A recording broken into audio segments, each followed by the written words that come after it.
평안하세요. 오늘도 주님께서 우리에게 허락하신 참 좋은 한날입니다. 어떤 분들에게는 기대가 되는 날이고 어떤 분들에게는 힘든 순간이 기다리고 있을 수도 있습니다. 그런데 그 모든 곳에 함께 하시는 우리 주님으로 말미암아 은혜의 날이요 기쁨의 날이 되기를 축복합니다. 기도하며 시작합니다. 사랑과 은혜가 많으신 아버지 하나님 감사합니다. 우리가 어디에 있든지 우리를 인도하시며 무엇을 하든지 그곳에서 우리의 하나님 되어주시니 감사합니다. 오늘도 주님 우리가 하나님을 의지하며 지내는 한 날 되기를 원합니다. 연약함 때문에 힘들어하고 아파하고 주님의 도우심을 기다리는 기도에 응답하여 주시옵소서. 우리의 평안이 되어주시고 우리의 기쁨이 되어주시고 우리의 소망이 되어주시옵소서. 여러 일을 해야 하고 많은 만남이 있습니다. 그런데 혼자 두지 마시고 주님 주신 은혜로운 생각으로 주님 주신 새로운 힘으로 그 모든 일을 감당하게 하시고 주님 의뢰할 때마다 기억할 때마다 힘을 얻는 한 날 되게 하여 주옵소서. 감사드리며 예수 그리스도 이름으로 기도드립니다. 아멘.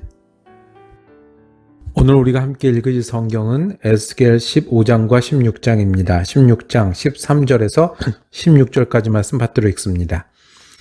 이와 같이 내가 금은으로 장식하고 가는 배와 모시와 수놓은 것을 입으며 또 고운 밀가루와 꿀과 기름을 먹음으로 극히 곱고 형통하여 왕후의 지위에 올랐느니라.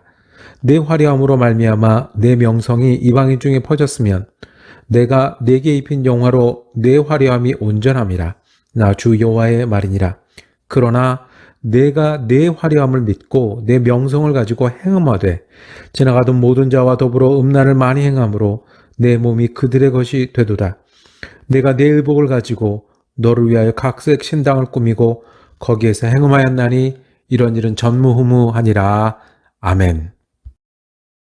오늘 함께 읽으신 말씀을 중심으로 행음한 예루살렘이라고 제목 정하고 은혜 나누기를 원합니다.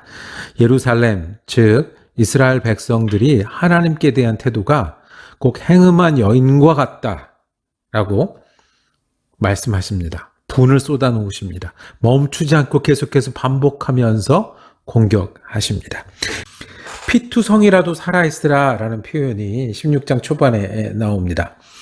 태어났을 때 피투성이가 된 걸 아무도 돌아보지 않는 거예요. 아기가 태어나면 닦고 잘 눕히고 해야 되는데 피투성이처럼 아무도 돌보지 않는 그 생명을 데려다가 옷을 입히고 장식을 하고 아름답게 해서 그 화려함이 빛나서 왕후같이 되었다라고 그랬어요. 이스라엘을 말하는 거예요. 유다 백성을 말하는 거예요. 아무도 돌아보지 않는 백성을 하나님이 내 백성으로 삼으셔서 옷을 입히고 왕후의 자리까지 빛나게 하시고 무엇보다 하나님을 믿는 백성, 온 세계를 대표해서 하나님을 따르는 백성을 만들었는데 그랬더니 다른 신을 믿는 거예요. 신앙은 기억할 것을 기억하는 게 신앙이에요. 기억하지 할 것을 잊어버리는 게 신앙에서 떠나는 거예요. 유다 백성하고 이스라엘 역사는 하나님이 백성이 되고 출애굽을 하고 나라를 이루면서 하나님의 백성이 된 그걸 기억했어야 돼요. 그런데 기억한 거는 자기가 예뻐진 것만 기억했어요. 그러니 다른 곳으로 갔어요. 이어지는 말씀, 오늘 읽은 말씀처럼 화려함을 믿고 행음하되 음란을 행하되 많이 행했다고 그랬어요. 그래서 하나님이 주신 걸 가지고 우상한테 갖다 줬어요. 우상한테 갖다 준 게 아니라 한 우상이 아니라 여러 우상에게 돌아가면서 줬어요.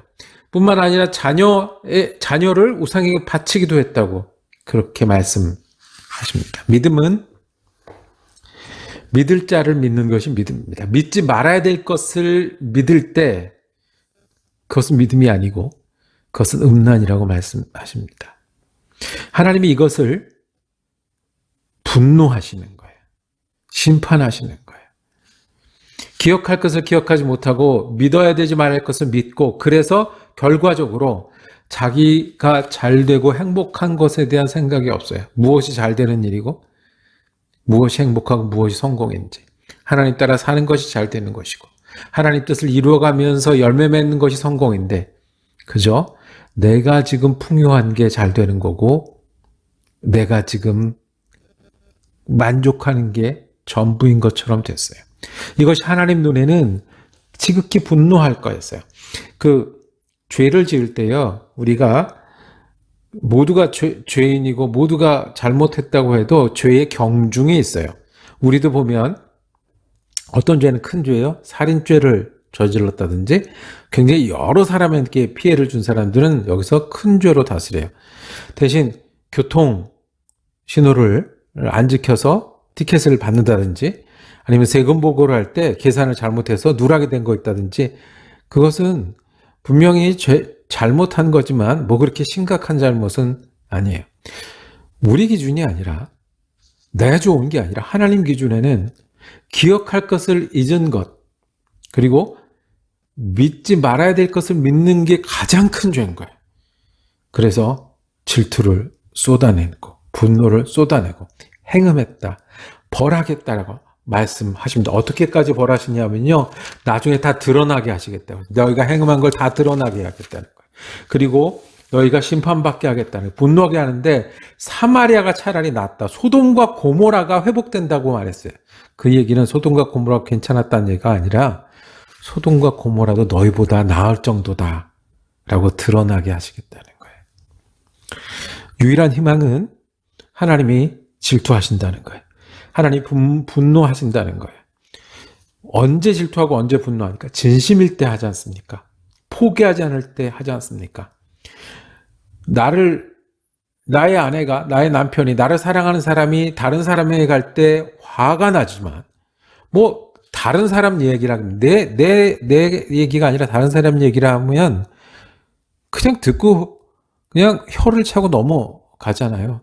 소설에 얼마든지 있을 수 있고, TV 드라마에 날마다 나오고, 영화에는 그런 이야기, 서로 배반하고, 행음하는 얘기 없으면 재미없는 것처럼, 그렇게 여기잖아요. 그런데, 질투하는 건, 분노하는 건, 화를 내는 건, 심판하겠다고 말씀하시는 거는 하나님이 진심이 있어서 그래요. 아직도 사랑하셔서 그래요. 아직도 포기하지 않아서 그래요. 이 말씀이 우리를 향한 말씀이 되기를 원합니다. 주님 우리에게 진심이십니다. 얼마나요? 우리가 기억할 게 있어요. 출애굽도 우리를 위해서 하셨어요. 십자가도 우리를 위해서 주셨어요. 하나님이 그 오랜 동안 구원을 이루시고 예수를 통해서 이루셨는데 우리를 오늘도 사랑하시지 않으시겠습니까? 우리가 바른 길을 선택하는 걸 기다리고 계시지 않겠습니까? 우리가 어려운 가운데 있는 걸 기뻐하는 것이 아니라 어려움을 극복하고 이겨나가기를 오늘도 기다리고 기다리시지 않으시겠습니까? 기억할 것은 예수 그리스도가 나를 위해서 계셨다는 것을 기억하는 거예요. 믿을 것은 내가 내 힘과 내 눈앞에 보이고 손에 잡히는 게 아니라 지금도 나를 포기하지 아니하시고 부르시고 내 아들아 힘들지, 내 딸아 고통스럽지, 나를 믿고 나와 함께 일하자라고 믿기를 기다리시는 하나님이 계시기에 우리가 오늘도 희망이 있고 소망이 있습니다. 우리는 알지 못하는 시간을 살아갑니다.